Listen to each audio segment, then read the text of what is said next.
आधी रात का फोन।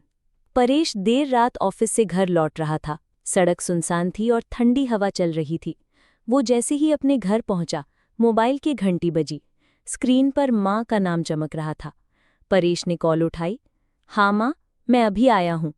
लेकिन दूसरी तरफ से कोई आवाज़ नहीं आई, बस हल्की सी सिसकियां सुनाई दी।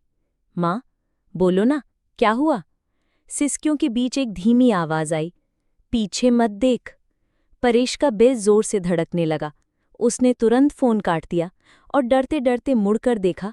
पीछे एक काली परछाई खड़ी थी, जिसकी आंखें लाल जल रही थीं।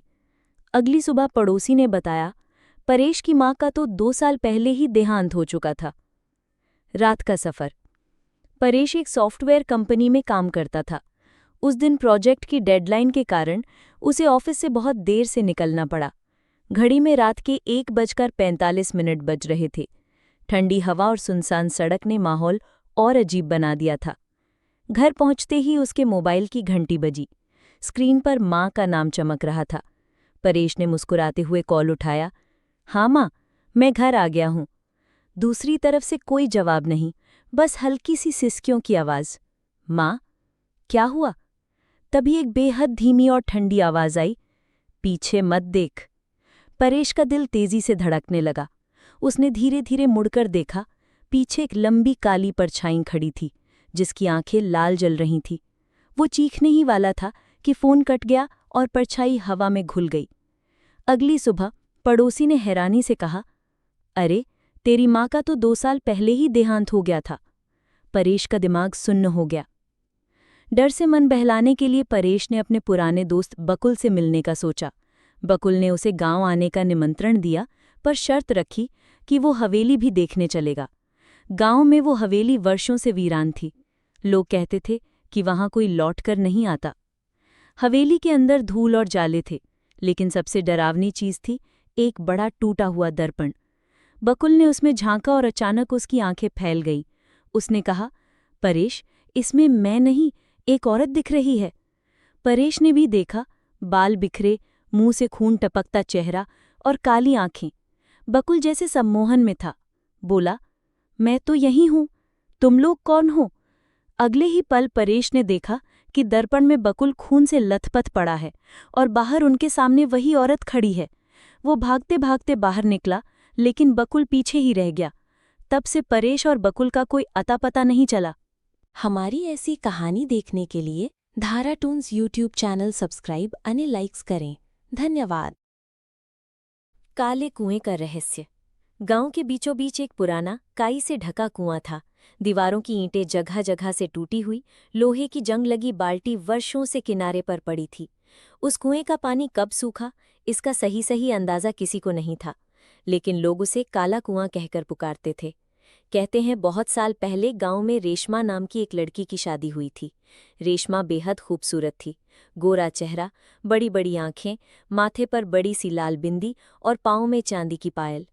लेकिन उसकी किस्मत में खुशियां नहीं लिखी थीं। शादी के कुछ ही दिनों बाद उसके ससुराल में झगड़े शुरू हो गए। लोग कहते हैं कि उसकी सास को उससे नफरत थी और एक दिन किसी बात पर घरवालों ने मिलकर उसे अमावस्या की रात इसी कुएं में फेंक दिया।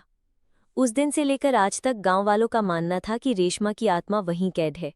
कई लोगों ने दावा किया था कि रात के समय, खासकर अमावस्या को, कुएं से चूड़ियों की छनक, पायल की झंकार और धीमी धीमी सिसकियां सुनाई देती हैं। कुछ कहते थे कि अगर कोई आधी रात पानी भरने जाए तो पानी में अपने प्रतिबिंब की जगह सफ़ेद आंखों वाली दुल्हन का चेहरा दिखाई देता है और फिर वो इंसान कभी वापस नहीं आता। गांव में इस कुएं से जुड़ी एक और डरावनी कहानी भी मशहूर थी। कुछ साल पहले मोहन नाम का एक किसान अपने खेत की प्यास बुझाने के लिए आधी रात कुएं पर गया था। सुबह उसकी लाश कुएं के पास पड़ी मिली। चेहरा सफ़ेद, आंखें खुली हुई और होठों पर अजीब सी जमी हुई मुस्कान। तब से गांव के लोग सूरज ढलते ही उस रास्ते से भी नहीं गुजरते थे। इसी गांव में कुछ दिन के लिए शहर से राकेश नाम का एक युवक आया था। वो पढ़ा लिखा था, साइंस में विश्वास करता था और भूत प्रेत जैसी बातों को वो अंधविश्वास मानता था। जब उसने काले कुएं की कहानियां सुनी तो हंसते हुए बोला, अरे, ये सब दादी नानी की डरावनी बातें हैं, भूत जैसी कोई चीज़ नहीं होती। गांव वाले उसे चुपचाप देखने लगे, जैसे वो अपनी मौत को खुद बुला रहा हो। राकेश ने तय किया कि वो अमावस्या की रात खुद काले कुएं पर जाएगा और कैमरे में सब रिकॉर्ड करेगा, ताकि साबित हो सके कि ये सब झूठ है। अमावस्या की रात, आधी रात के वक्त राकेश टॉर्च और कैमरा लेकर निकला।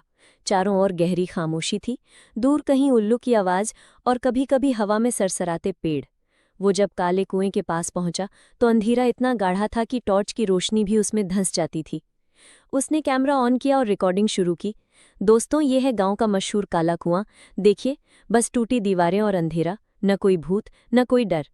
जैसे ही वो बोला, पानी की सतह पर हल्की सी लहर उठी, जबकि हवा बिल्कुल बंद थी। कैमरे में एक धुंधली परत सी बनने लगी। राकेश की भौहें सिकुड़ गईं। वो नीचे झुककर टॉर्च की रोशनी पानी में डालने लगा। तभी उसने देखा पानी के भीतर एक चेहरा, सफेद, भावहीन, लेकिन आंखें पूरी तरह दूधिया सफेद। वो चौंक कर पीछे हटा, लेकिन कैमरे में आकृति और साफ होती गई। लाल जोड़े में भीगी दुल्हन, बालों से पानी टपक रहा था और उसकी चूड़ियां छनक रही थी। राकेश घबराकर पीछे हटने ही वाला था कि कुएं से एक बर्फीला गीला हाथ बाहर निकला और उसकी कलाई पकड़ ली। उस स्पर्श में इतनी ठंडक थी कि उसकी सांस अटक गई। उसने जोर से हाथ छुड़ाने की कोशिश की, लेकिन पकड़ और कसी होती गई। कैमरा उसके हाथ से छूटकर जमीन पर गिर पड़ा, लेकिन रिकॉर्डिंग चलती रही। आखिरी वीडियो में देखा गया, राकेश को धीरे धीरे कुएं की ओर खींचा जा रहा है और उसी वक्त हवा में एक डरावनी लंबी हंसी गूंज रही है, जो पूरे गांव तक पहुंच गई। अगली सुबह गांव वालों को कुएं के पास सिर्फ कैमरा मिला। वीडियो का अंत पानी की सतह पर सफेद आंखों वाली दुल्हन के मुस्कुराते चेहरे पर हुआ, जो सीधे कैमरे के पार किसी को घूर रही थी। उस दिन के बाद गांव के लोग काले कुएं के पास से भी गुजरना छोड़ चुके हैं। कहते हैं अब वहां कभी कभी कैमरे की टॉर्च की हल्की सी झलक दिखाई देती है, जैसे राकेश अब भी अंधेरे में मदद मांग रहा हो। हमारी ऐसी कहानी देखने के लिए धरा टून्स यूट्यूब चैनल को सब्सक्राइब करें। धन्यवाद।